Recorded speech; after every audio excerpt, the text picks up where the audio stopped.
may kaawaan. O mahal kong Diyos, sang-ayon sa iyong kagandahang loob, mga kasalanan ko'y iyong bawiin, ayon din sa iyong pag-ibig sa akin. Sa ngalan ng Ama, ng Anak at ng Espiritu Santo. Amen. Sumainyo ang Panginoon. At sumaiyo rin. Sa araw na ito, mga kapatid, tayo ay natitipon upang magpasalamat sa mga biyayang kaloob ng Diyos sa atin at sa pag-ibig ng Poong Jesus Nazareno. Kaya naman patuloy po tayong magpasalamat at itaas ang ating mga personal na kahilingan sa misang ito at yung mga humihingi ng panalangin. Upang tayo maging karapat-dapat na gumanap sa banal na pagdiriwang, aminin natin ang ating mga kasalanan at buong kababaang loob na humingi ng kapatawaran. Inaamin ko Sa makapangyarihang Diyos at sa inyo mga kapatid, na lubha akong nagkasala sa isip, sa salita at sa gawa, at sa aking pagkukulang, kaya isinasamo ko sa mahal na Birheng Maria, sa lahat ng mga anghel at mga banal, at sa inyo mga kapatid, na ako'y ipanalangin sa Panginoong ating Diyos. kawan tayo ng makapangyarihang Diyos, patawarin tayo sa ating mga kasalanan at patnubayan tayo sa buhay na walang hanggan. Amen. Panginoon, kaawaan mo kami. Panginoon, kaawaan mo kami. Kristo, kaawaan mo kami. Kristo, kaawaan mo kami. Panginoon, kaawaan mo kami. Panginoon, kaawaan mo kami. Manalangin tayo. Ama naming makapangyarihan, pamalagiin mo ang iyong sambayanan sa pagkabatid tuwina sa paggawa ng kabutihan, sa pagtatangi mo na kami sa kasalukuyan upang kami makapagkamit ng kaloob mong buhat sa kaitasan. Sa pamamagitan ni Jesucristo kasama ng Espiritu Santo, magpas sa walang hanggan. Amen. Magsiupo muna po ang lahat. Pagbasa mula sa aklat ni Propeta Jeremias. Ang sabi ng mga tao, iligpit na natin si Jeremias. May mga saserdote namang magtuturo sa atin, mga pantas na magpapayo, at mga propetang magpapahayag ng salita ng Diyos. Isakdal natin siya at huwag na natin pakinggan ang mga sinasabi niya. Kaya't nanalangin si Jeremias, Panginoon, pakinggan mo ang aking dalangin. Batid mo ang binabalak ng mga kaaway ko. Ang kabayaran ba ng kabutihan ay kasamaan? Ano't naghahanda sila ng hukay upang ako'y mabitag? Natatandaan mo kung paano ko sila idinalangin sa iyo upang huwag mong ipalasap sa kanila ang iyong poot. Ang salita ng Diyos. Salamat sa Diyos. Pag-ibig mo'y walang maliw, kaya't ako'y iyong sagipin. Pag-ibig mo'y walang maliw, kaya't ako'y iyong sagipin. O aking patnubay, ako ay iligtas sa patibong nila at umang nabitag. Buhay ko'y habilin sa iyong mga kamay. Ang pagliligtas mo sa aking pakamtan. Ikaw ang aking Diyos na tapat at tunay. Pag-ibig mo'y walang maliw, kaya't ako'y iyong sagipin. May mga bulungan akong naririnig mula sa kaaway sa aking paligid. Sa kanilang balak, ako'y nanginginig. Ang binabalangkas ako ay iligpit. Pag-ibig mo'y walang maliw, kaya't ako'y iyong sagipin. Ngunit Panginoon, ang aking tiwala ay nasa sa iyo, Diyos na dakila. Sa iyong kalinga umaasa ako, laban sa kaaway ay ipagtatanggol mo, at sa umuusig sa sinumang tao. Pag-ibig mo'y walang maliw, kaya't ako'y iyong sagipin. Magsitayo na po ang lahat.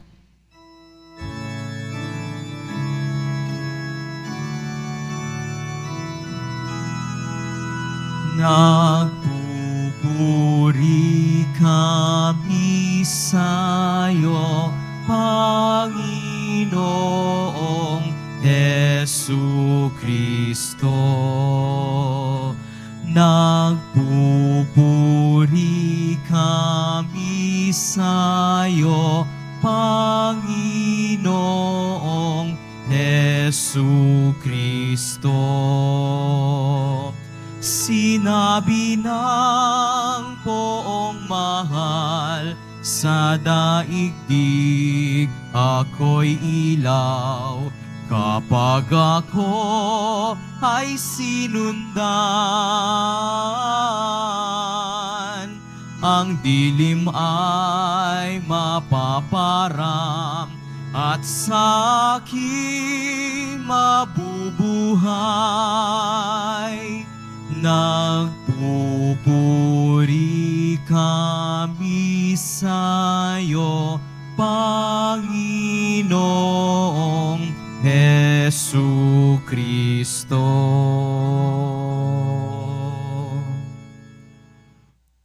Sumainyo ang Panginoon. At sumaiyo rin. Ang mabuting balita ng Panginoon ayon kay San Mateo.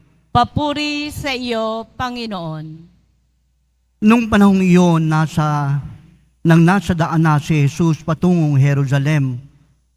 Ibinukod niya ang 12.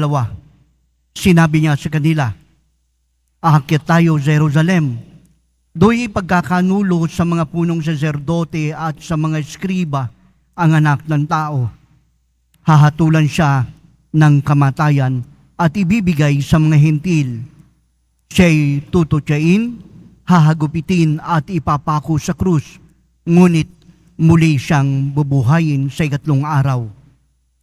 Lumapit kay Jesus ang asawa ni Zebedeo kasama ang kanyang mga anak. May ibig siyang hilingin, kaya't lumuhod siya sa harapan ni Jesus. Anong ibig mo? Tanong ni Jesus. Sumagot siya, sana'y ipagkaloob ninyo sa 2 kong anak na ito ang karapatan na makaupong katabi nyo sa inyong kaharian, isa sa kanan at isa sa kaliwa. Hindi ninyo nalalaman ang inyong hinihingi, sabi ni Jesus sa kanila. Magkakainom ba kayo sa kopa ng hirap ko? Opo, tugin nila.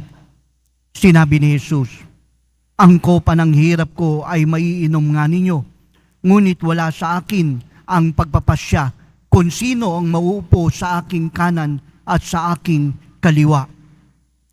Ang mga luklukang sinasabi niyo'y para sa mga pinaghandaan ng aking ama. Nang marinig ito ng 10 alagad, nagalit sila sa magkapatid.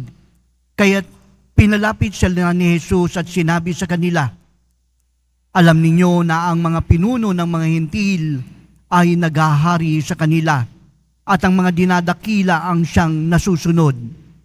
Ngunit hindi ganyan dapat ang umiiral sa inyo.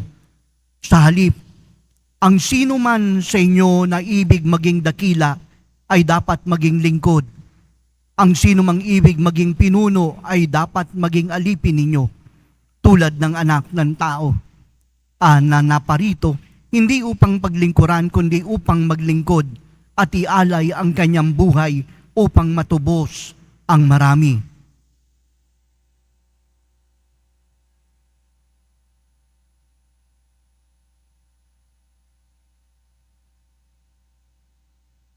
Ang mabuting balita ng Panginoon.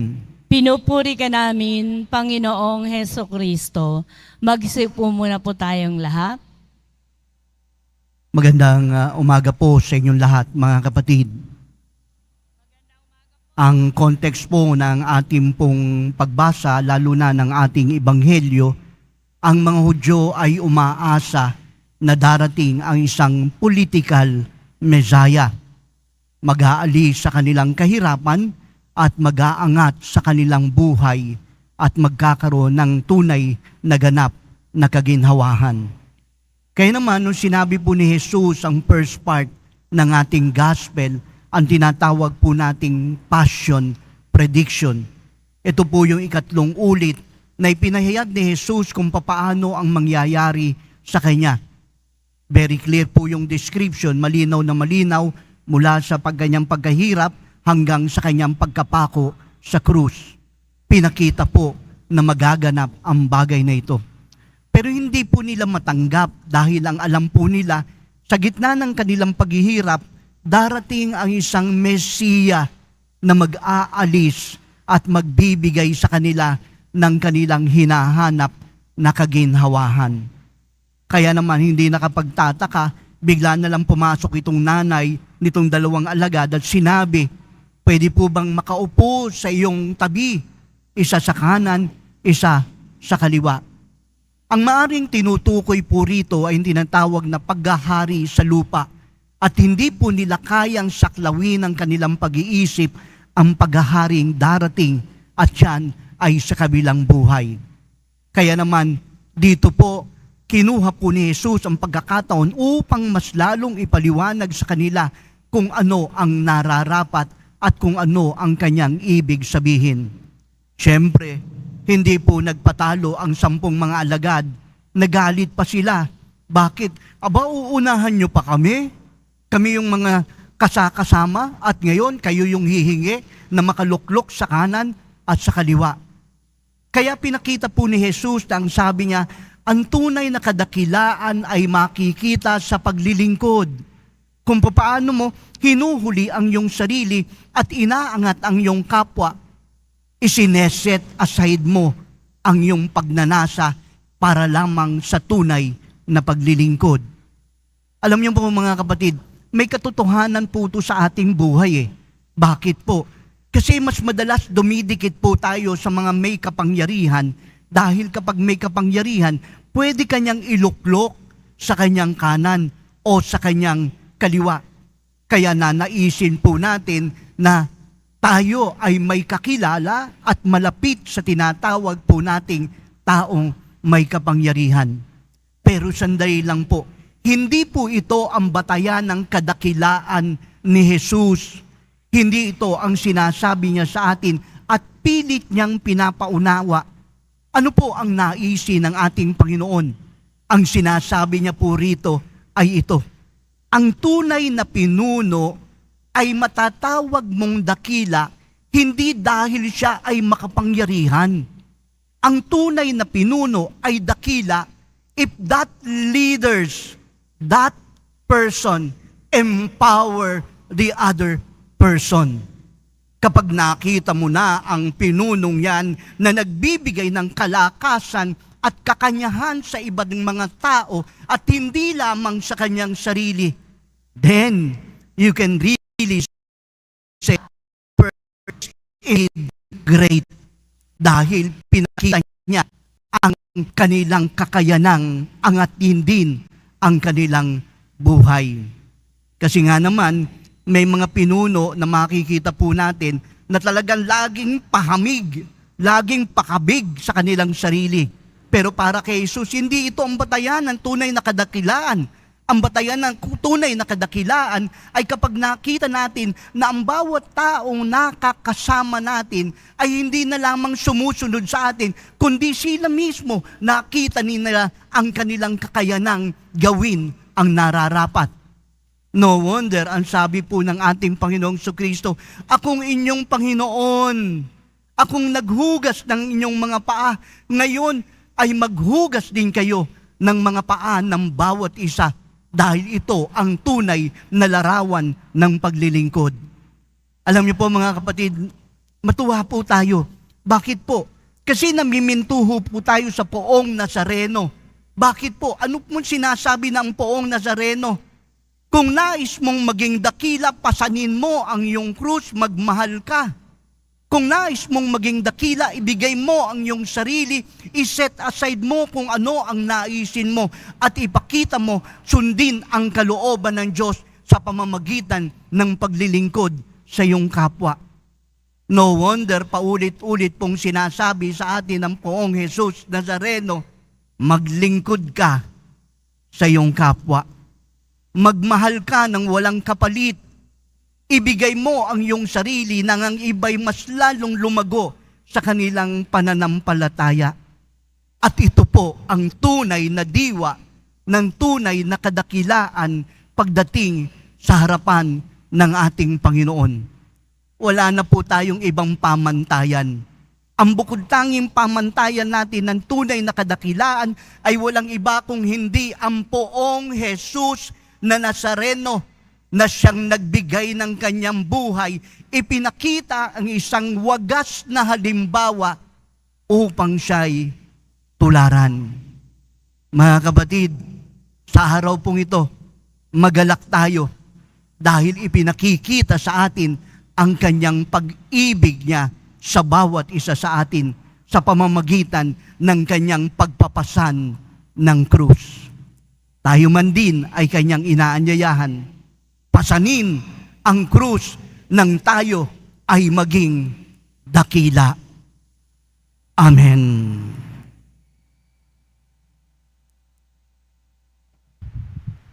Magsitayo na po ang lahat.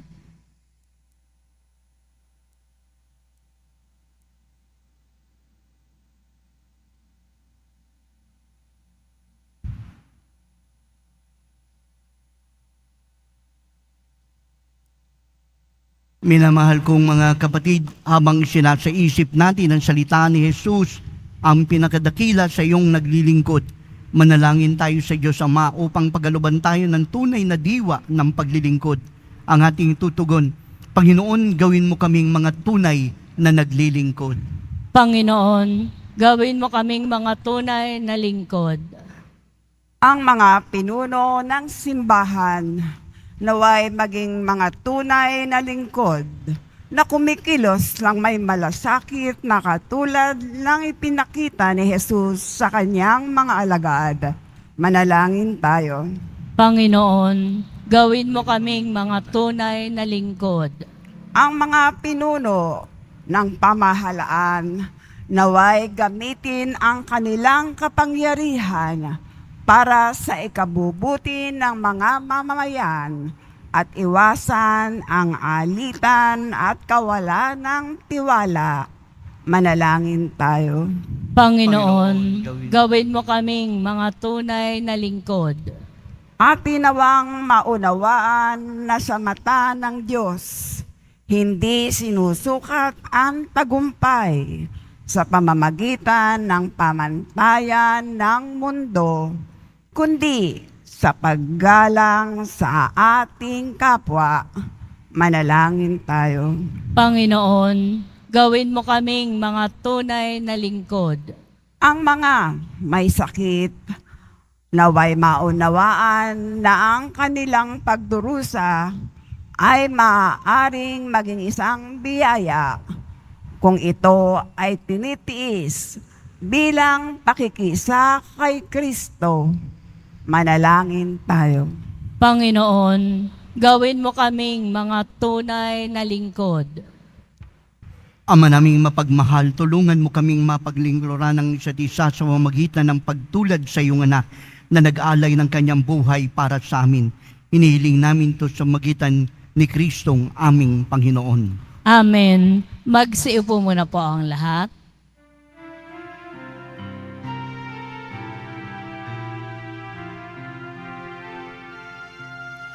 Sa'yo, Ama, aming handog ang tinapay at alak na ito, handog ng iyong bayang sumasamot, humihingi ng patawad mo. sa pagsunod sa utos mo. Nalulugod akong labis, di masukat ang galak ko, pagkat aking iniibig. Sa'yo, Ama, aming handog ang tinapay at alak na ito, handog ng iyong bayang sumasabot, humihingi ng patawad mo. Magsitayo na po ang lahat. Manalangin kayo mga kapatid upang ating paghahain ay maging kalugod-lugod sa iyo sa mga makapangyarihan sa lahat. Tanggapin nawa ng Panginoon itong paghahain sa iyong mga kamay, sa kapurihan niya at karangalan, sa ating kapakinabangan at sa buong sambayanan niyang banal. Ama namin lumikha, tunghayan mo ang mga nihain ngayon upang ang pagpapalitan ng kaloob mo at ang aming handog ay magdulot sa amin ng kapatawaran sa pamamagitan ni Jesucristo kasama ng Espiritu Santo magpa sa walang hanggan. Amen. Sumainyo ang Panginoon. At sumaiyo rin. Taas sa Diyos ang iyong puso't isipan. Tinaas na namin sa Panginoon. Pasalamatan natin ang Panginoong ating Diyos. Marapat na siya ay pasalamatan. Ama naming makapangyarihan, tunay ngang marapat na ikaw ay aming pasalamatan sa pamamagitan ni Jesucristo aming Panginoon. Sa pagbabakas sakali mong kami bubuti, isinugo mo si Jesucristo upang pangunahan kami bilang pagsunod sa iyong atas na bigay. Pinahayag mo ang iyong anak ang iyong kalooban ng mga apit dukhay kanyang damayan. Ngayon ang iyong inihahandog ang pagkakataong aming maisalob ang kanyang ganap at kusang paglilingkod upang sa iyo'y lagi kami makasunod. Kaya kaysa ng mga anghel nagsisiawit ng papuri sa iyo nang walang humpay sa kalangitan, kami nagbubunyi sa iyong kadakilaan. Santo, Santo, Santo, Panginoong Diyos ng mga hukbo, napupuno ang langit at lupa ng kadakilaan mo. O sana sa kaitaasan, pinagpala ang naparirito sa ngalan ng Panginoon. O sana sa kaitaasan, magsilud po ang lahat. Ama naming banal, ikaw ang bukal ng tanang kabanalan, kahit sa pamamagitan ng iyong Espiritu, gawin mong banal ang mga kaloob na ito upang para sa aming maging katawan at dugo ng aming Panginoong Jesucristo. Bago siya pinagtiis ang kusan loob na maging handog, kinuha niya ang tinapay, nagpasalamat sa iyo, pinaghati-hati yun niabot sa kanyang mga alagad at sinabi, tanggapin yung lahat ito at kanin. Ito ang aking katawan na ihahandog para sa inyo.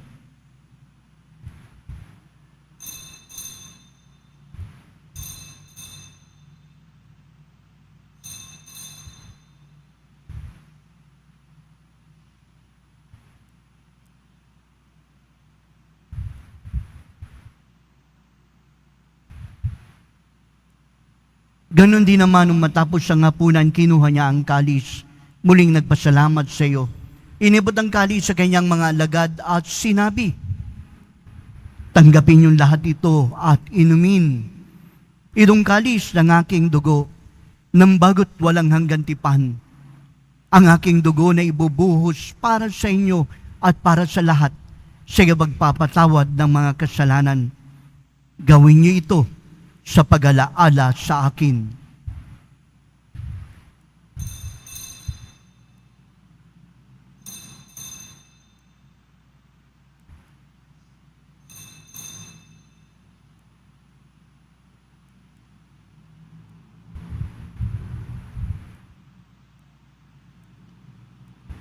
Magsitayo na po ang lahat. Ipagbunyi natin ang misteryo ng pananampalataya. Si Kristo'y namatay, si Kristo'y nabuhay, si Kristo'y babalik sa wakas ng panahon. Ama, ginagawa namin ngayon ang pag-alala sa pagamatay at muling pagkabuhay ng iyong anak. Kaya nialay namin sa iyong tinapay na nagbibigay buhay at ang kalis na nagkakaloob ng kaligtasan. Kami nagpapasalamat dahil minarapat mo kaming tumayo sa harap mo para maglingkod sa iyo. Sinasamo namin kami magkasalo-salo sa katawan at dugo ni Kristo ay mabuklod sa pagkakaisa sa pamamagitan ng Espiritu Santo. Ama, lingapin mo ang simbahang laganap sa buong daigdig. Puspusin mo kami sa pag-ibig kaysa ni Francisco na aming Papa, ni Jose na aming Obispo, lahat ng mga pari, mga religyoso, diakono at ang intensyon ng iyong bayan. Alalahanin mo rin mga kapatid naming nahimlay na may pag-asang sila'y muling mabubuhay, gayon din ang lahat ng mga pumanaw. Kawa mo sila't patuloyin sa iyong kaliwanagan. Kawan mo't pagindapating kaming lahat na makasalo sa iyong buhay na walang wakas. Kaysa ng mahal na Birheng Maria, ina ng Diyos, ng kanyang kabiyak sa pusong si Jose, kaysa ng mga apostol, San Juan Bautista, lahat ng mga banal na namuhay dito sa daigdig ng kalugod-lugod sa iyo, may pagdiwang nawa namin pagpupuri sa kararangal mo sa pamamagitan ng iyong anak, naming Panginoong Hesu Kristo. Sa pamamagitan ni Kristo, kasama niya at sa Kanya, ang lahat ng parangal at papuri ay sa iyo, Diyos amang makapangyarihan, kasama ng Espiritu Santo, magpasawalang. Mapasa amin ang kaharian mo, sundin ang loob mo dito sa lupa para nang sa langit. Bigyan mo kami ngayon ng aming kakanin sa araw-araw at patawarin mo kami sa aming mga sala para ng pagpapatawad namin sa nagkakasala sa amin. At huwag mo kaming ipahintulot sa tukso at iadya mo kami sa lahat ng masama. Hinihiling namin kami adya sa lahat ng masama, pagaraban ng kapayapaan araw-araw, ligtas sa kasalanan, ilayo sa lahat ng kapahamakan, samantalang aming pinananabikan ang dakilang araw ng pagpapahayag ng tagapagligtas naming si Jesu Kristo. Sapagkat iyo ang kaharian at ang kapangyarihan at ang kapurihan magpakailanman. Amen. Mga kapatid, halin ang manalangin para sa kapayapaan sa buong mundo. Kapayapaan sa ating bayan. Kapayapaan sa ating tahanan. Kapayapaan sa ating puso. Panginoong Jesucristo, sinabi mo sa iyong mga apostol, kapayapaan ang iniiwan ko sa inyo. Ang aking kapayapaan ang ibinibigay sa inyo.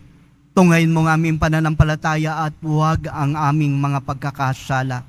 Pagkalooban kami ng iyong kapayapaan at pagkakaisa sa iyong kalooban, kasama ng Espiritu Santo, magpas sa walang hanggan.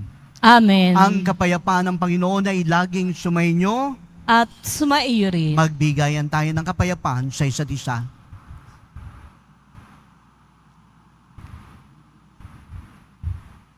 Kordero ng Diyos na nag-aalis ng mga kasalanan ng sanlibutan, maawa ka sa amin.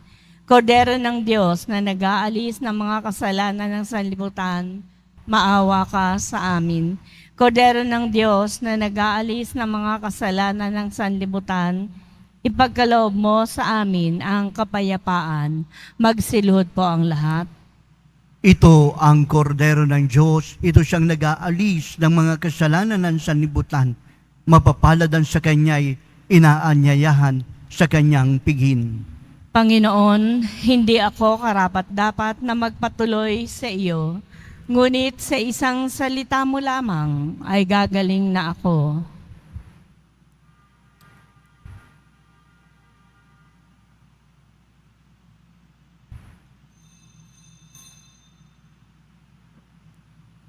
Para po sa lahat ng tatanggap ng banal na komunyon, sasagot po tayo ng amen pagkasabi po ng pari o ng lay ministers ng katawan ni Kristo at isubo po agad sa bibig bago umalis sa harapan ng pari o ng lay ministers. Sumunod po tayo at maraming salamat po.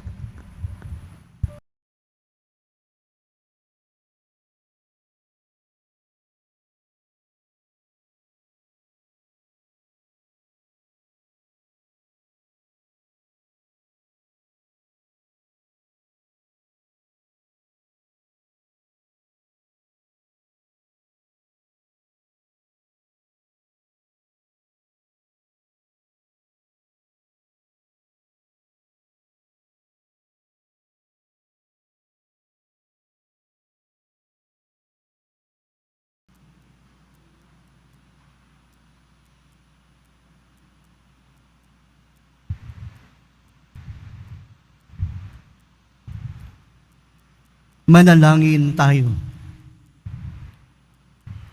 Ama naming mapagmahal, niloob mong kami magkasalo-salo sa piging ng muling pagkabuhay ng anak mo. At ito naway aming pakinabangan sa pagkakamit namin ng walang maliw na kaligtasan. Sa mamagitan ni Jesucristo kasama ng Espiritu Santo, magpa sa walang hanggan. Amen. Sumainyo ang Panginoon. At sumaiyo rin. Ating pong itataas ang ating mga kahilingan sa ating poong Jesus Nazareno. Mahal na poong Jesus Nazareno, inihayag mo sa pamamagitan ng krus ang walang maliw na pag-ibig ng Diyos sa sangkatauhan. Pakinggan mo ang kahilingan ng iyong angkan na nagsusumamo sa iyo. Makamtanawa nila ang iyong katugunan at tanggapin ang kasagutan ng may utang na loob na tinatanaw. Basbasan mo rin ang kanilang mga daladalang imahen, dasalan. Tugunan ang kanilang mga panalangin. At sa pamamagitan ng bendisyon na ito, naway maalala nila na ang mga pangako nila noong sila ay binyagan, na ikaw ang kanilang iibigin at paglilingkuran bilang Panginoon magpas sa walang hanggan. Amen. At pagpalain kayo ng makapangyarihang Diyos, Ama, Anak, at Espiritu Santo. Amen. Tapos na ang ating misa. Humayo tayong taglay ang kapayapaan ng poong Jesus Nazareno. Salamat sa Diyos.